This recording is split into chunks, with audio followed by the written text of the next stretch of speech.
this world, there is real evil.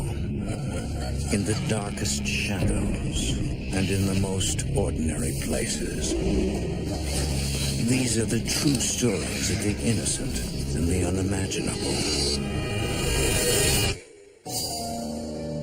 Although Rebecca Lennox enjoys a fairy tale life, she harbors a dark secret that could rip it apart. She keeps it hidden until a barrage of terrifying visions launches her on a collision course with her past and an intense battle with her ultimate fear.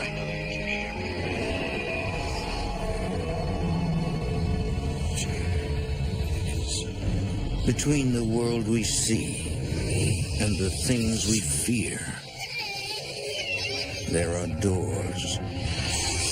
When they are opened, nightmares become reality.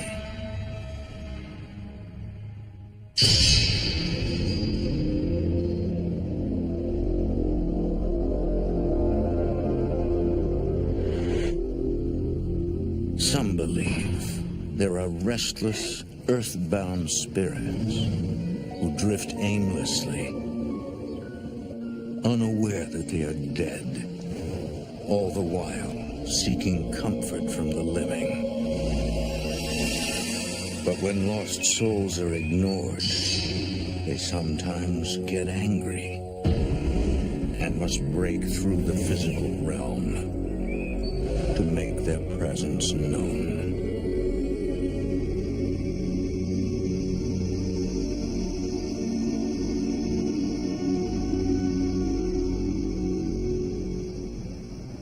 Some of the participants of this program appear in shadow to protect their privacy. She was an angel. Good night, Becky. I'll see you next week. In the fall of 1974, 7-year-old Rebecca Mallory lives in the New Jersey suburbs.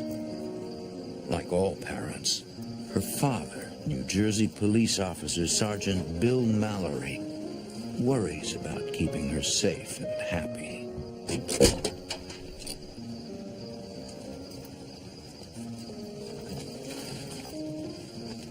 Mr. Mallory!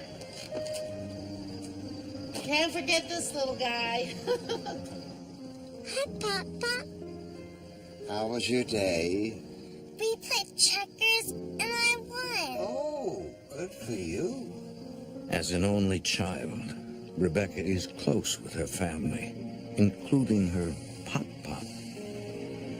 My great-grandfather, who I knew as Pop-Pop, was very friendly, and I really liked having him around.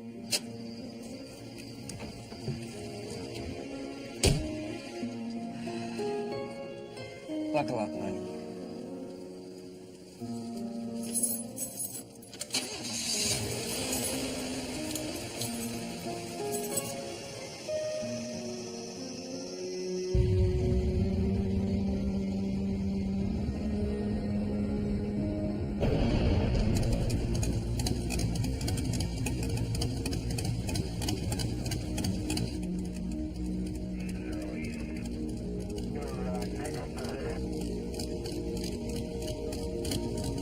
Rebecca,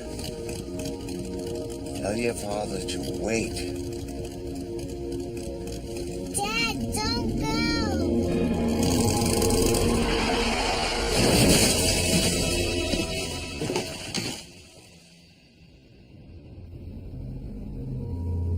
We saw the motorcycle was laid out on the ground.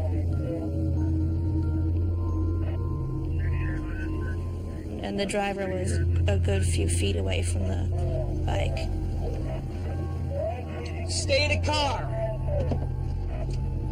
Dispatch, I got a 901 at the intersection of Main and Mendham Road. Request assistance immediately. How did you know, Becky? Pop told me.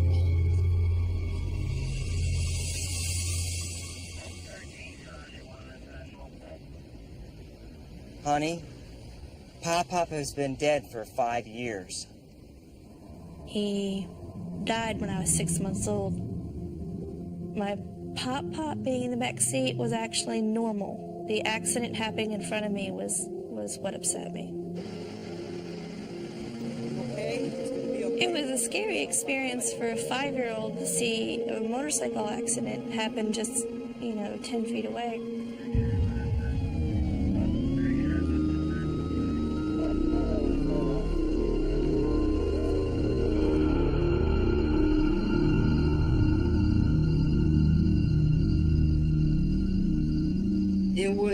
It was bizarre. Keep your voice down.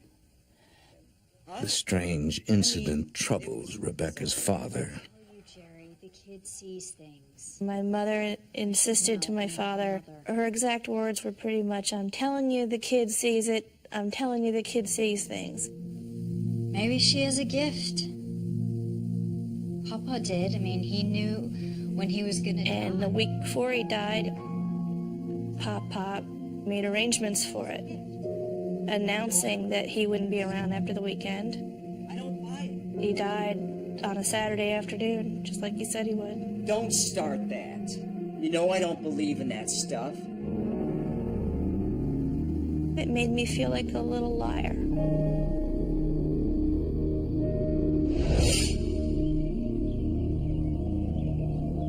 Rebecca is torn. She loves her father, but Pop is her best friend. I think that's a splendid idea.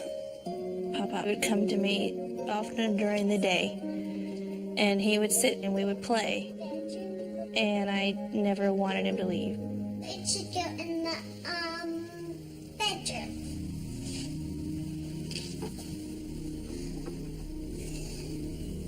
This is a rocking chair. It can go in the living room, the bedroom, or the attic. Rebecca's dad begins to worry about his daughter's well-being.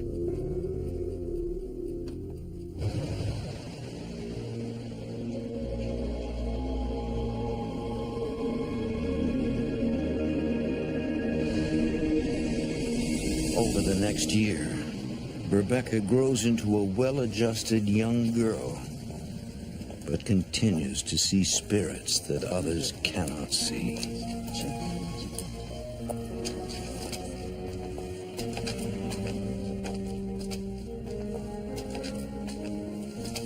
Hello.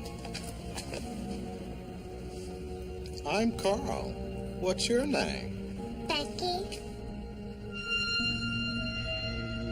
I'm 7, but I'll be 8 soon. Rebecca, stop it. There's nobody there. The steps are empty. But Daddy, there was a man sitting on the steps. It's hard to explain to somebody else that you can see a reality that they can't. There was a man with a blue jacket and his name was Rebecca's father cannot come to terms with his daughter's odd behavior. She is too old for imaginary friends. Pop and all these friends are in your head. But Daddy, I see them. Then just block it out. Just block it out. It was upsetting for a child to have your father yell at you for something that you can't help. Light turns blue. There's no switch that it can turn off and on. And that was probably the day that I started realizing that I had to hide it. I promise, Daddy. I promise I'll stop.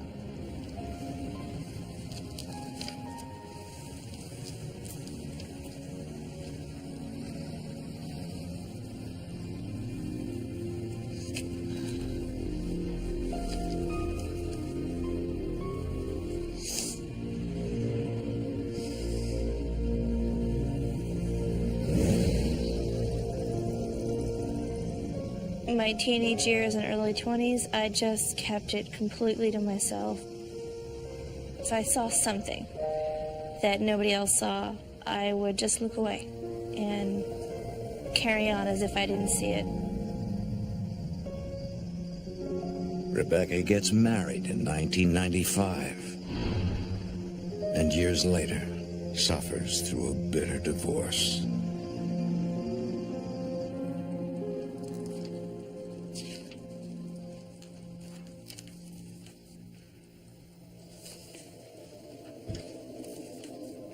Go away, I'm working.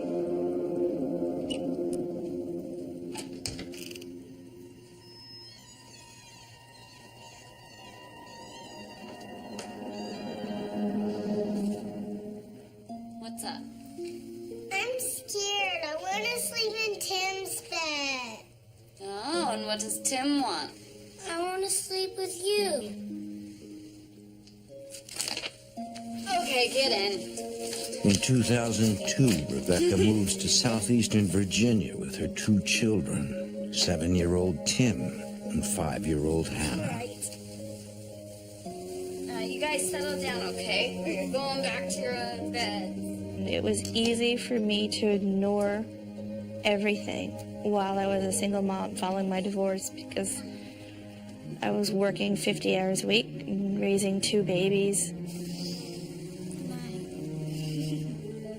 At this point in her life, she's become an expert at blocking out any unwanted visitors.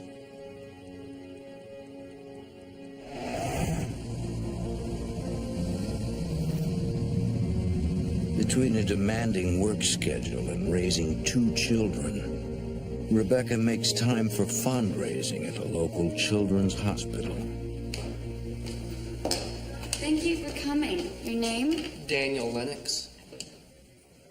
In early 2003, Rebecca meets Daniel Lennox, a successful dentist in the area. I can never get these things hooked. Here, let me. The two feel an immediate attraction. Thank you. Rebecca. Thank you. I was engaged to be married when I met Rebecca, and we really hit it off, and then I ended up breaking off the engagement, and we started dating. What?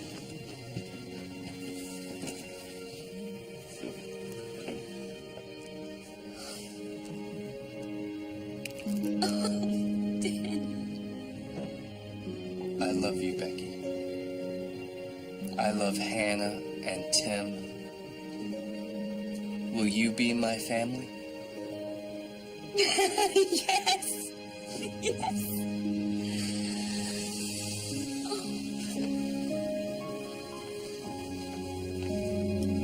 Oh, Tim. It's beautiful. Oh, I love you so much. They marry right away, eager to start their lives together.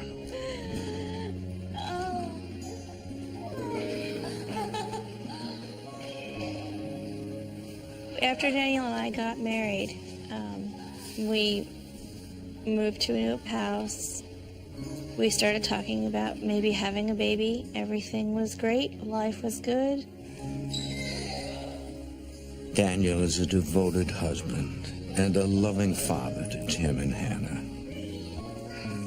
We pretty much became your typical ideal family.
Weeks later,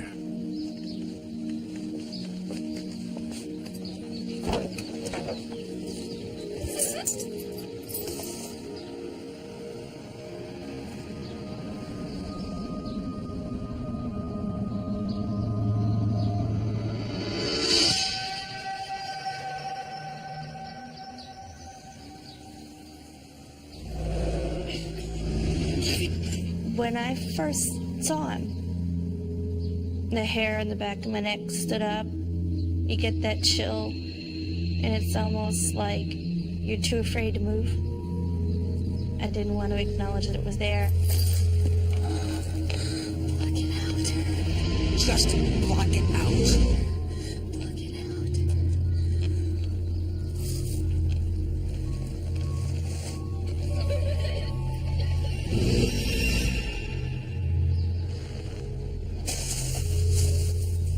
I couldn't choose not to see him. He was there regardless. Rebecca is terrified. For some reason, she cannot block out the spirit.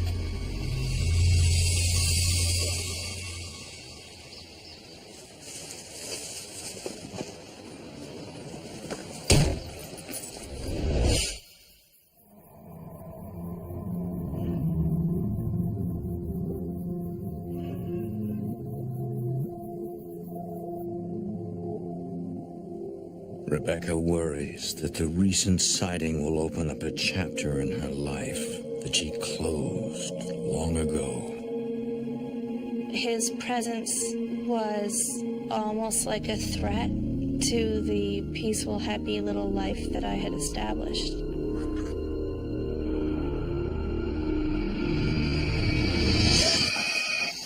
Hey, Mom, can I watch TV?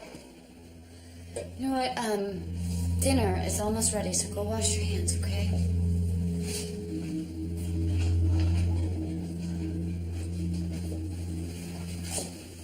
Hi, honey. Hey, go wash your hands, okay? Dinner's almost ready. I must have seen about 24 patients today. How was your day? As always, she keeps her secret to herself. Honey? I'm sorry. What? Is everything all right, Rebecca? Yeah, you know, I'm really tired, that's all. Nothing? No big deal? I didn't tell Daniel that I was afraid that would open a whole can of worms I didn't want him to know about.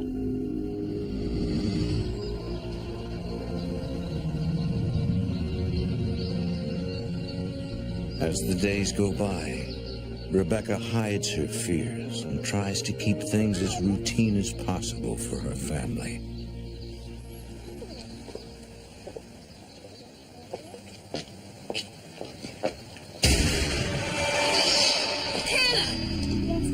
Come on, baby, let's go have snacks inside today.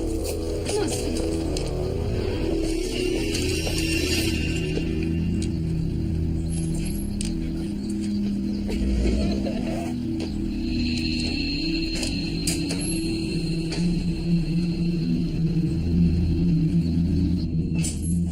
Just have a seat at the kitchen table.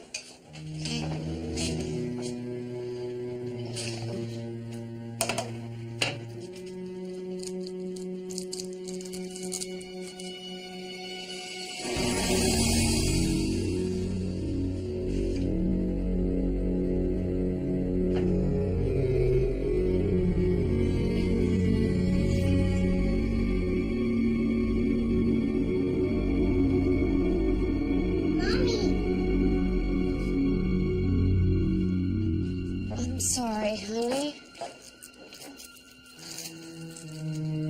The day I saw the little boy's spirit in the hallway, I decided to accept it, but not share it with anybody else.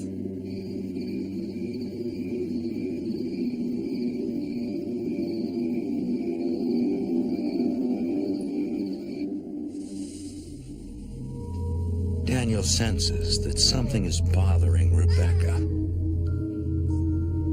I knew that if I pushed too hard, that she might just close up and not tell me anything. So I figured, she'll tell me in her own time.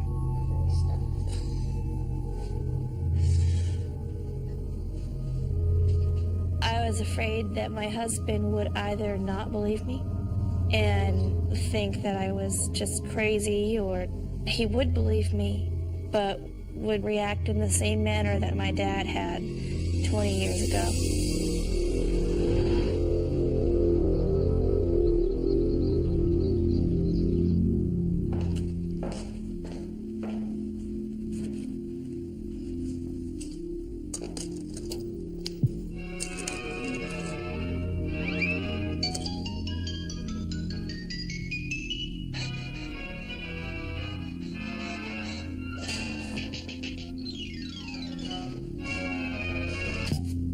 Over the next few weeks, the young boy appears almost daily.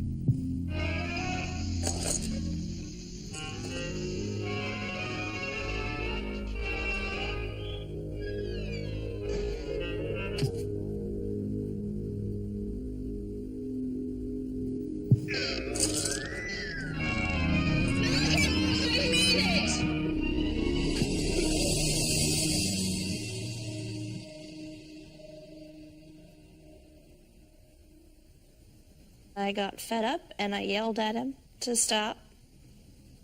And then I felt terribly guilty for yelling at a child.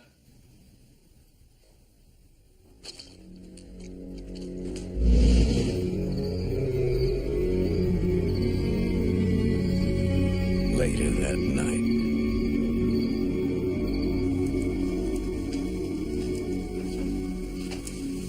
You going to bed? Yeah, I have an early morning tomorrow. Don't stay up too late, okay? I'm right behind you. Promise. Love you. Love you too.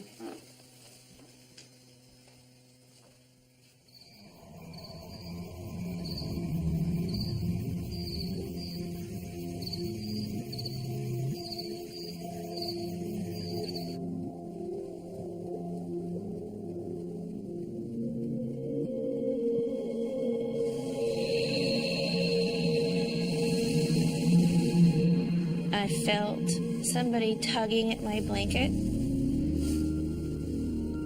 Tim?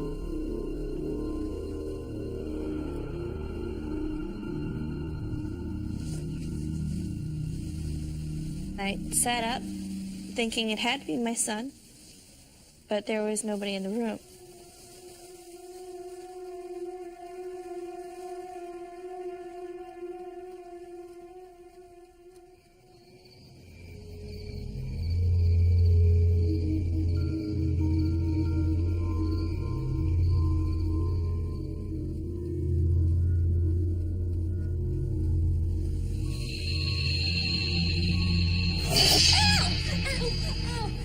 Rebecca feels a strange pressure on her lower leg.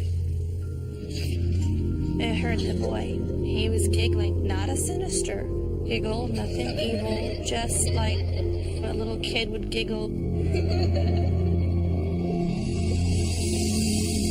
She discovers a tiny bite mark. The bite mark looked like a small mouth, and you could even see where the top 4 teeth were all misaligned and crooked.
For the first time in her life, Rebecca is faced with an unimaginable revelation. Being actually physically bitten took it to a whole new level. My entire life, no matter what I saw, what I heard, no being had ever actually touched me. To know that they can touch you was terrifying.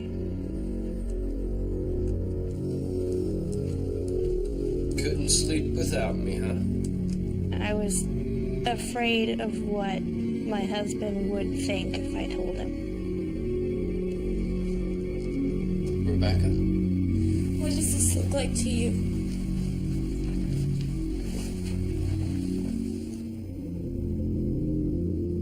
And he was in total shock. Well, it didn't break the skin. From the looks of the bite, there was nothing that could have done it to her except for a very small human mouth. Did one of the kids bite you? No, they're both asleep. I think it was something else. Honey, this is a child's bite. I can see where one of the front teeth are crooked.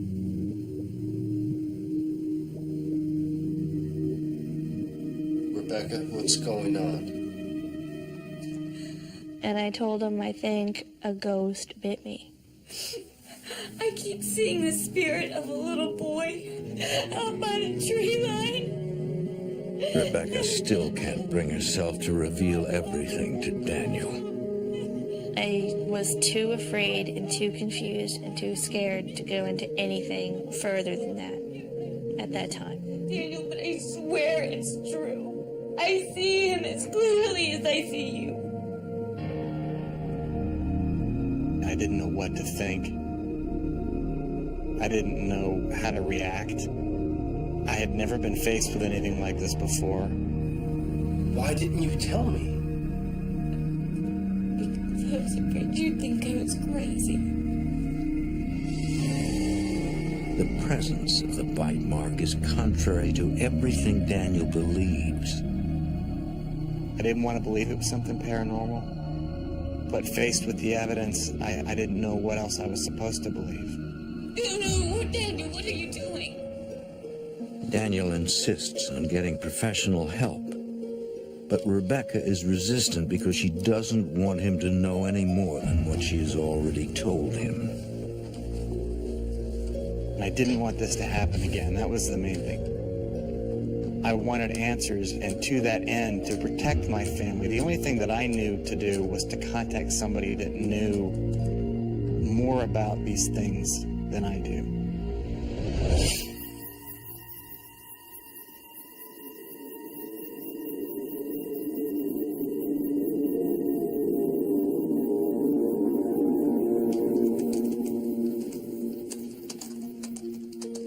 Daniel searches the internet for hours, studying hauntings and looking for paranormal investigators in southeastern Virginia. He finds a group with solid credentials, the Center for Paranormal Research and Investigation, a non-profit organization based near Richmond.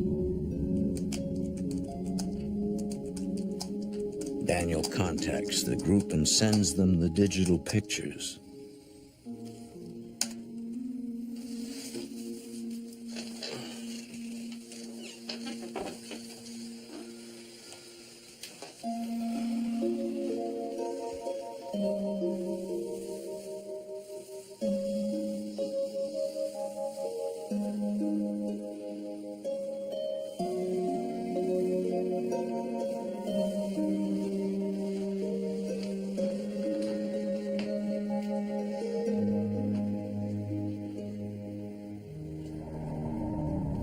According to Daniel's research, some hauntings can be resolved by simply ordering the spirits out of the house. He is willing to try anything. I don't know who you are or what you want, but I want you out. Leave my family alone.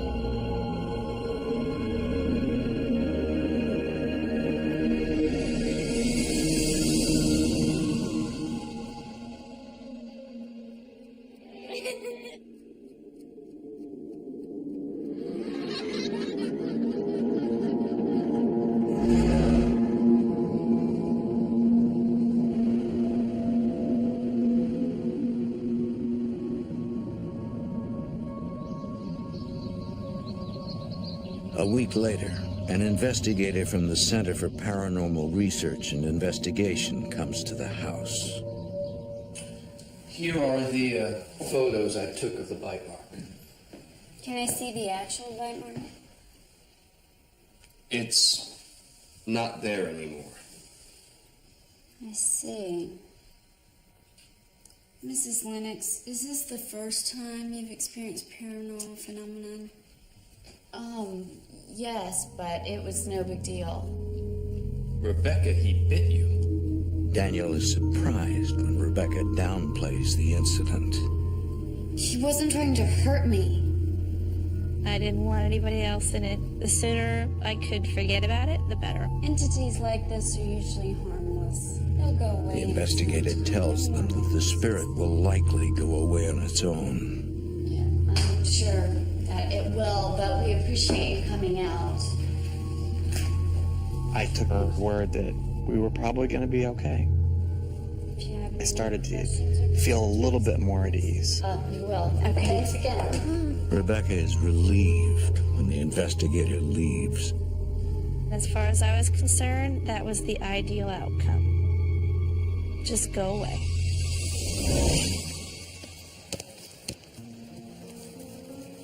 My husband kind of let it go.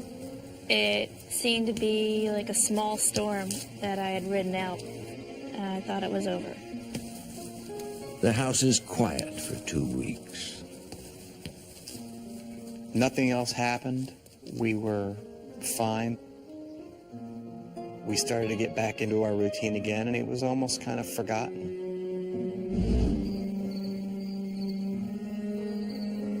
Once again, Rebecca hopes to put the past behind her.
I started hearing the male voice, and it was almost as if he were in the kitchen.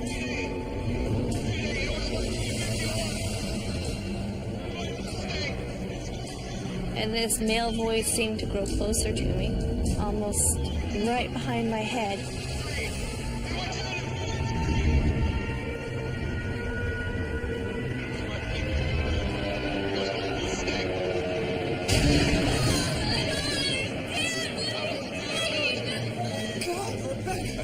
She's visibly very shaken. And she kept asking me, "Don't you hear him? Don't you hear him? Can't you hear that?" And I said, "No, I don't hear anything." And I didn't.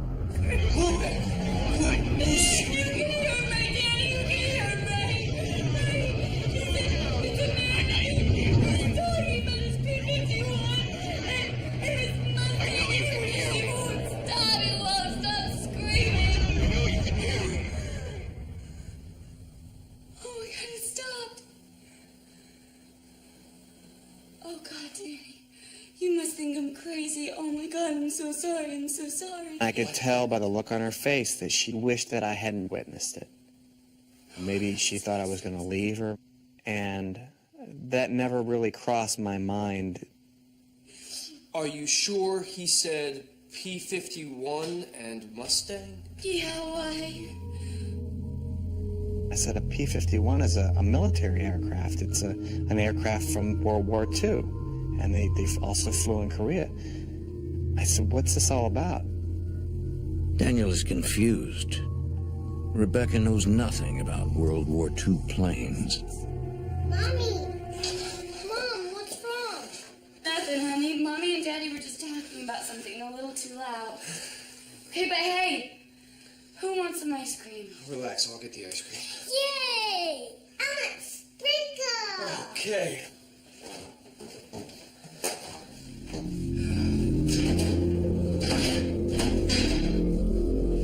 Vanilla chocolate.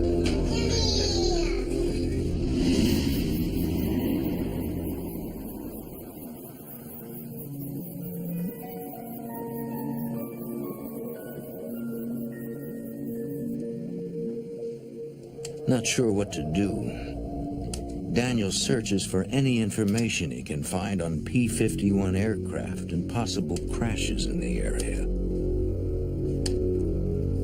When Daniel was trying to come up with some kind of logical explanation as to what had happened, I was thinking, oh my God, he is going to completely demand that I go see a psychiatrist and they're going to medicate me, and that's the end of that. This is over.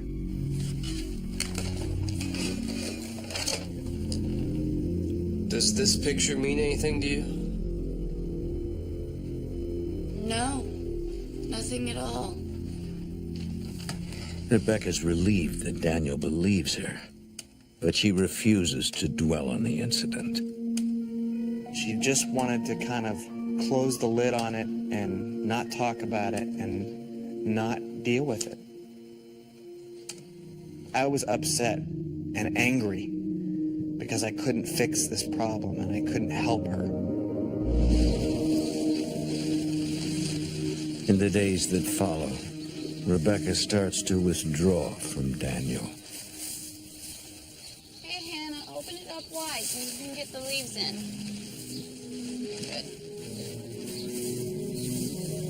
I was afraid that I had just begun a downward spiral.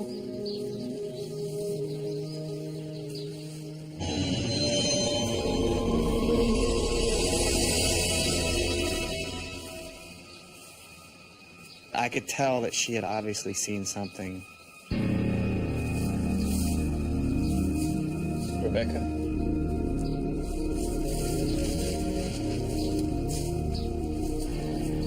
Did you see something? No. Are you sure? Daniel, I didn't see anything. I'm fine. I think we should call the investigators again. No. No. No. Look, we did it! Good job, guys. Come on, let's bag it up.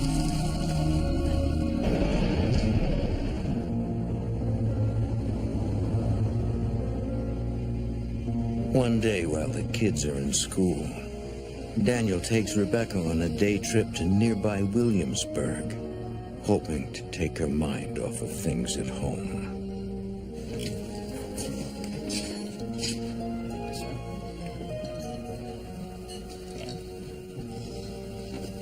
So have you decided, or give me a few more minutes? Honey? Oh, I'll just have what you're having. Rebecca is despondent and begins to wonder about her own sanity.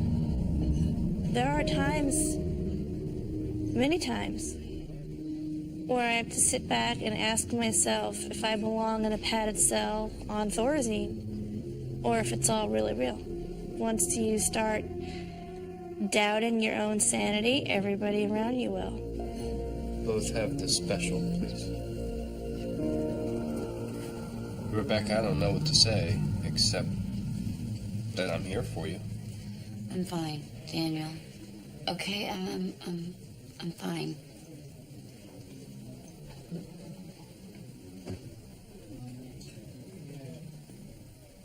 People can only take so much. And if these unexplained things were happening to her constantly, it was going to take a toll on her.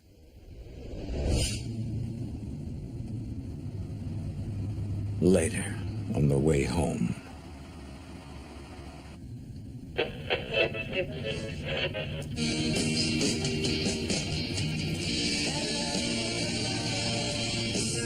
My name is Elizabeth Jones. Rebecca hears the voice of an old woman. Daniel hears nothing. Where is my china? want my receipts. Where are my receipts? You can't do this to Rebecca? me. I want my... Are you hearing something? Here in the car? Just write it down, okay? Elizabeth Pratt Jones.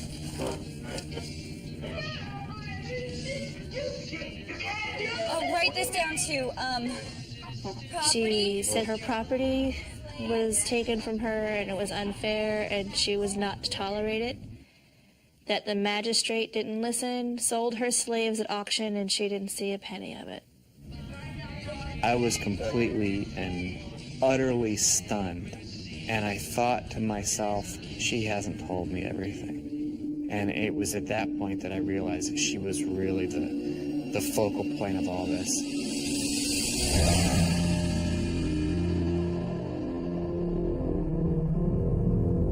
That night, Daniel doesn't push. He gives his wife some space.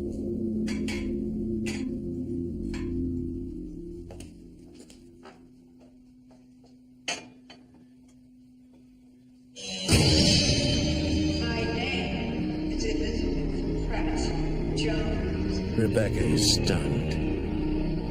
The woman she heard in the car is now in her home.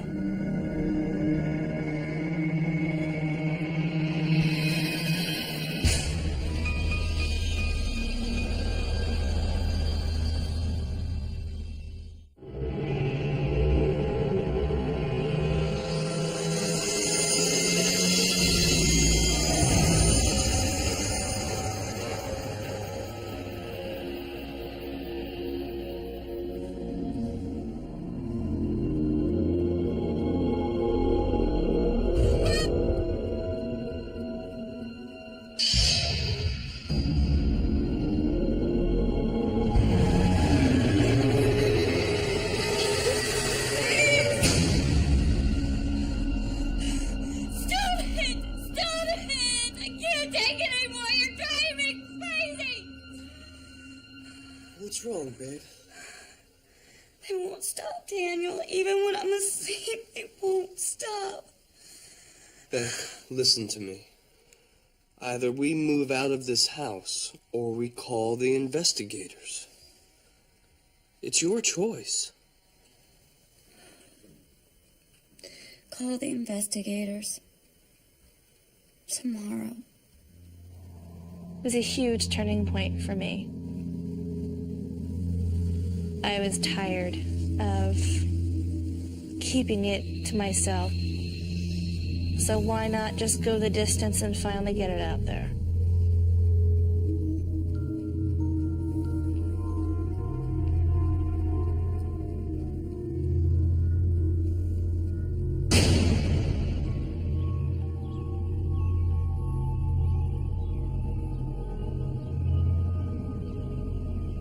In the morning, Daniel calls back the Center for Paranormal Research and Investigation. Your group analyzed our house. He speaks with the new regional director, Tom Varanus. I just took over as director. Varanus is a scientist. He worked at NASA as an aeronautical researcher for 35 years. My work with NASA gave me a good solid background in studying scientific research. What we are looking for is the possibility of proving paranormal activity does exist through instrumentation and through scientific research. Varanus agrees to meet with the couple and run a few tests on the property. Is Thursday convenient? The sooner the better. I'll be there around 7. Thanks.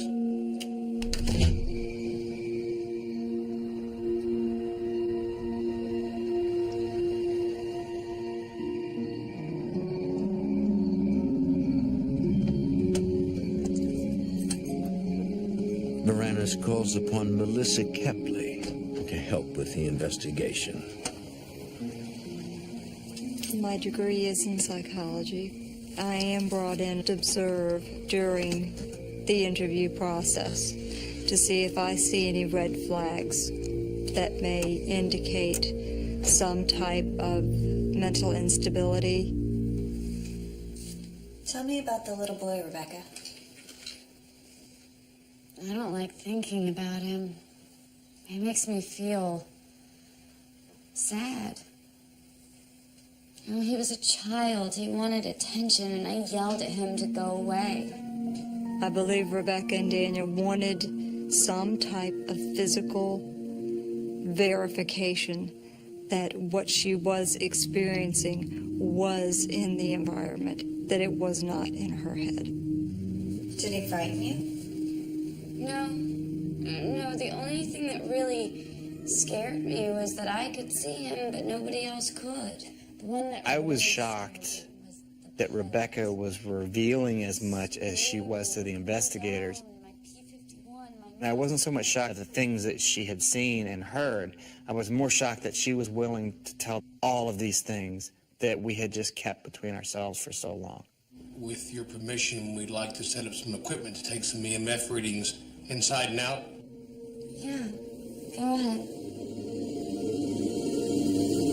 Tom and Melissa use electromagnetic frequency meters to monitor fluctuations that can signal the presence of a spirit or entity. They must investigate every source of the EMF readings before they can determine whether the fluctuations are caused by something supernatural. We decided that it was a good idea to check around the outside of the premises just in case there may be something causing EMF readings, because we were spotting some EMF readings that were changing periodically over time.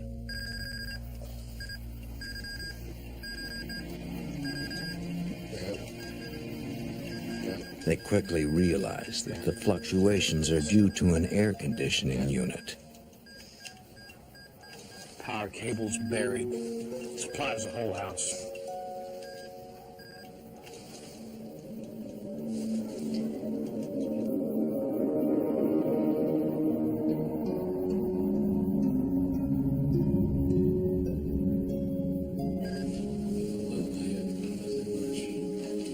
Most of the EMF readings recorded around the property prove inconclusive. So Tom and Melissa try using a compass. EMF readings can be done with a compass. A compass will pick up a magnetic field and will cause it to move.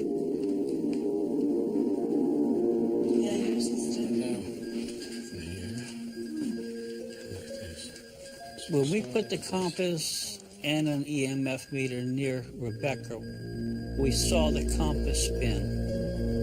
An EMF meter lit up.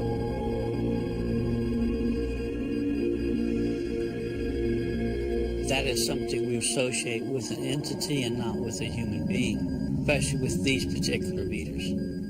And that was a big surprise to us.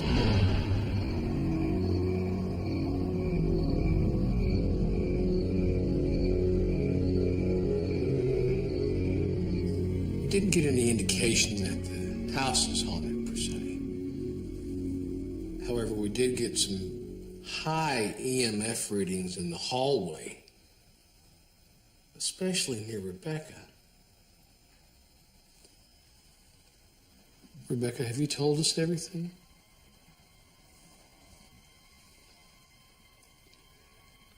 The house isn't haunted. I am.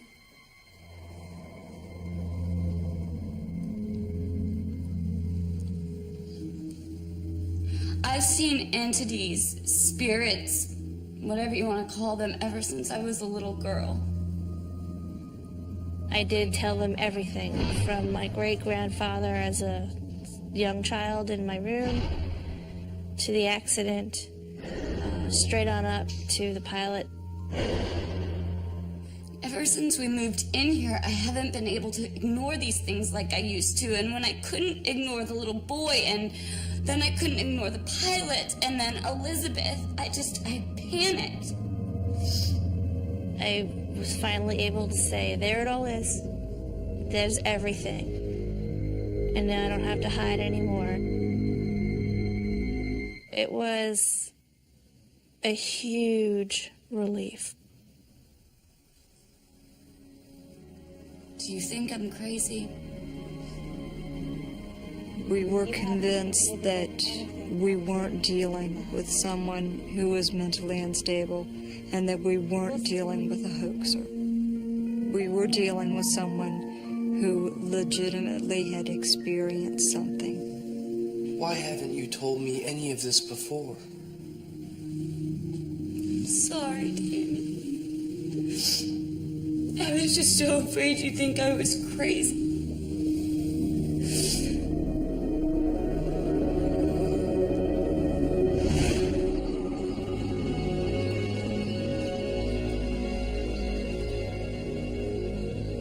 Because of the lack of physical evidence, the investigators follow up with additional research at the College of William and Mary. We had to take the information that they had shared with us and then investigate that on the historical side. Did these people actually exist that she claims she has talked to? If we could prove that they existed, now we had something that was quite interesting to everyone.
Worst feeling I've ever experienced in my life. It was fear and sadness all at the same time. I felt it before I saw anything. This palpable danger.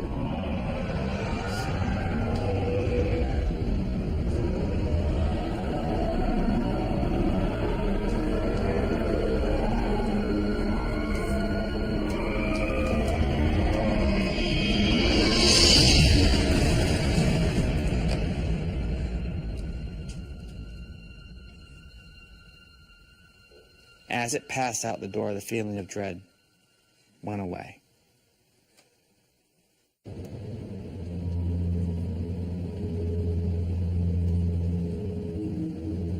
Daniel fears that the shadow is an ominous manifestation of the pilot, and his presence is an omen that something terrible is about to happen.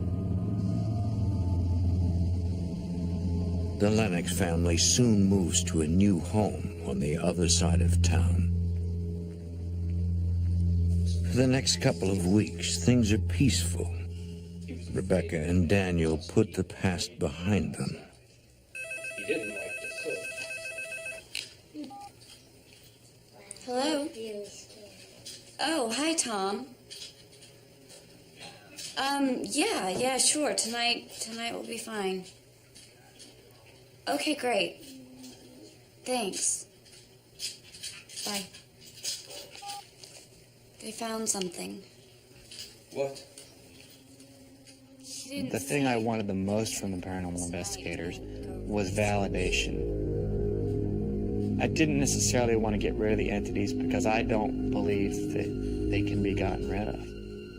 In the same way that she didn't ask them to come around, I don't think she can ask them to leave either.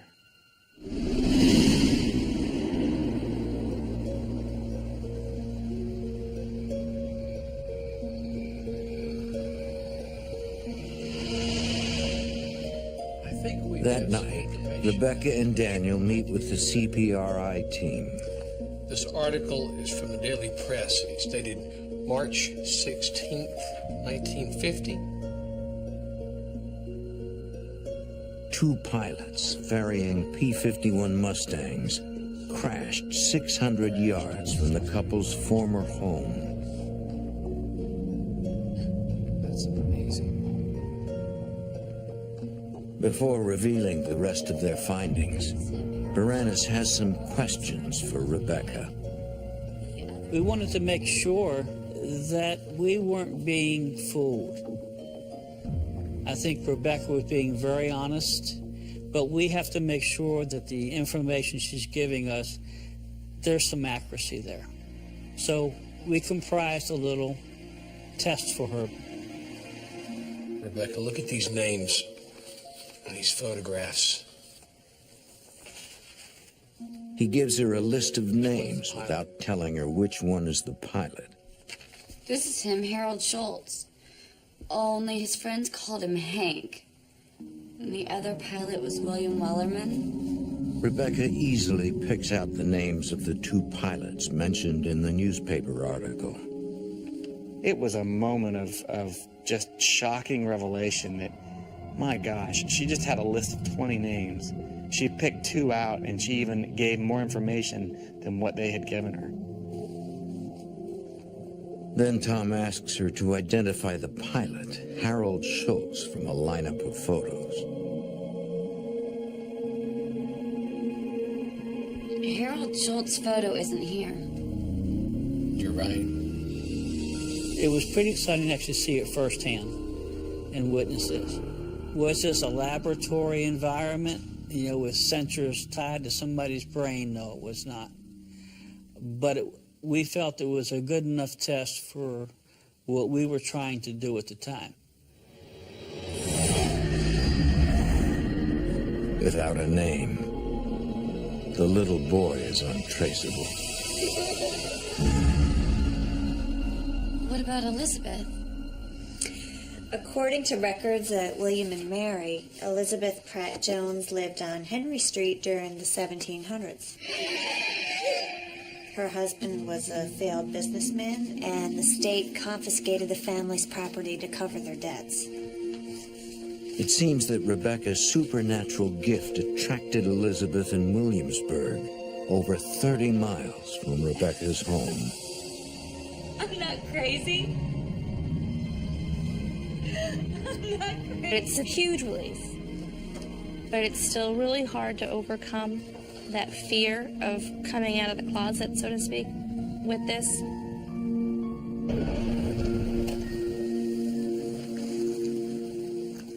Since the move, Rebecca has not seen or heard the little boy or the pilot. She believes that their spirits are somehow connected to the old house, and they were drawn to her because of her sixth sense.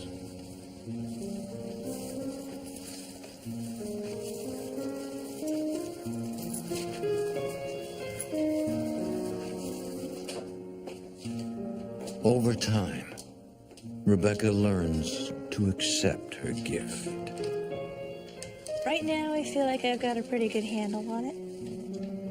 But I also know enough to know that I can't predict what tomorrow might bring as far as this sighting and hearing the entities goes. I could see one tomorrow. I could see one as I'm walking out to my car to take the kids to school. You never know.